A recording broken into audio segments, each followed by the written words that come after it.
This side of our pattern is the center front. On the top side, we will mark our guideline. The waistline measurement for the extra large figure is 34 inches or 86.5 centimeters. We fold the tape measure twice to get 1/4 of the waistline measurement. We lay the tip of the tape measure on the center front on the guideline and we mark 1/4 of the waist measurement. We can put a 1/4 waistline easing here, but we have to refer to the front bodice pattern. We just have to make sure that we also added a 1/4 easing of the front bodice pattern. So we can add 1/4 of an inch or 0.6 of a centimeter waistline easing for the front skirt pattern. Then we will add a 1 inch or 2.6 centimeter dart allowance. We do this because later on we will be plotting the waist dart here and we will be closing this. So this dart allowance will make up for the closure of the dart here. To get the center of the waistline dart, we have to get the waist measurement. For the extra large figure, the waist measurement is 34 inches or 86.5 centimeters. We fold the tape measure 3 times to get 1/8 of the waist measurement. We lay the tip of the tape measure on the guideline on the center front and we mark 1/8 of the waist measurement. Then we will square this downwards. For the length of the dart, we will lay the tip of the tape measure on the guideline or the waistline and we will go down 5.5 inches or 14 centimeters. We mark this. Then from here we will go out 1/2 of an inch or 1.3 centimeters.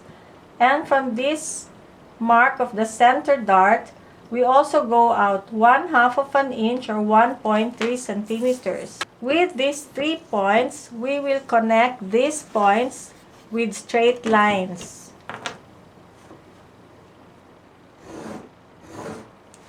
Now that we have all these points, we can make the waistline adjustment.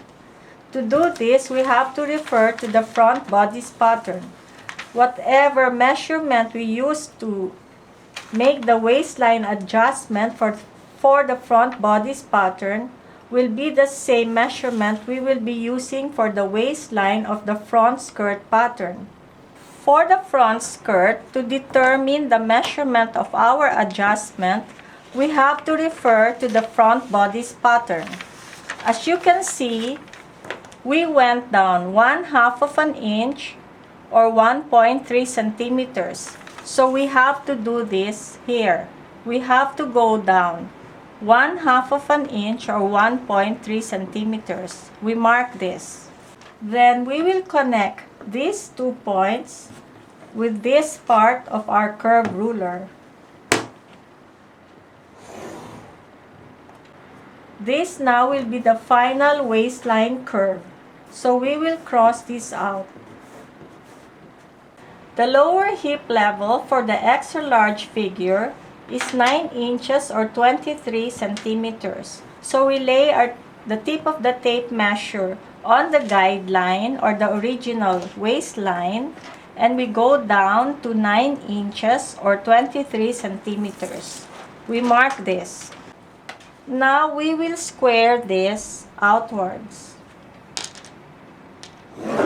This now will be our lower hip level. For the extra large figure, the lower hip measurement is 44 inches or 112 centimeters. We fold the tape measure twice to get 1/4 of the lower hip measurement. We lay the tip of the tape measure on the center front on the lower hip level and we mark 1/4 of the measurement. To get the upper hip level, we place the tip of the tape measure on the guideline and we fold it until the lower hip level. We mark the fold or the center. This now will be the upper hip level. We square this outwards. Okay, upper hip level. The upper hip measurement for an extra large figure is 40 inches or 102 centimeters. We fold the tape measure twice to get 1/4 of the upper hip measurement. We lay the tip of the tape measure on the center front on the upper hip level and we mark 1/4 of the upper hip measurement. Now that we have these 2 points, we can actually draw our upper side seam using this side of our curved ruler. The short skirt length for the extra large figure is 26 inches or 66 centimeters. We lay the tip of the tape measure on the guideline or the original waistline and we go down to 26 inches or 66 centimeters. We mark this. Now we will square this outwards. For a straight skirt silhouette, all we have to do is get 1/4 of the lower hip measurement and we bring this down to the hemline level. We mark this. Now we can connect these 2 points with a straight line to form the lower side seam of our front skirt. For the front skirt, we have to make a hemline adjustment. We do this by checking the measurement of the waistline adjustment. As you can see, we went down 1/2 of an inch or 1.3 centimeters. So we have to do the same on the hemline. We have to go down 1/2 of an inch or 1.3 centimeters. We mark this. Now we will connect these 2 points using this side of our curved ruler. We have completed the pattern making or pattern drafting of a straight skirt silhouette for an extra large figure. For an A-line silhouette, all we have to do is from this mark, we go out 1.5 inches or 3.8 centimeters, or if you want to round it off, 4 centimeters. We mark this. If we want a wider hemline, we just have to go out 1/2 of an inch or 1.3 centimeters or 2 inches or 5 centimeters. We mark this also. To form the A-line silhouette, we have to connect this point until somewhere on the area of the lower hip or a little above the lower hip. We have to draw a smooth straight line. Or we can make a little adjustment. Now we will connect these 2 points using this side of our curved ruler.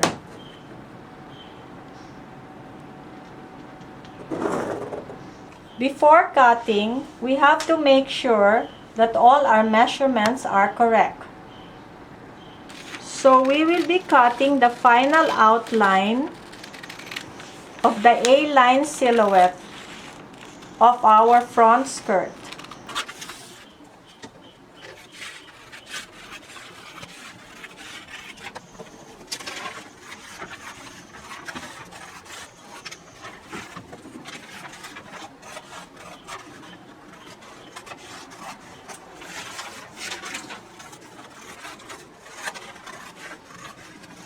We have now completed the A-line skirt for an extra large figure.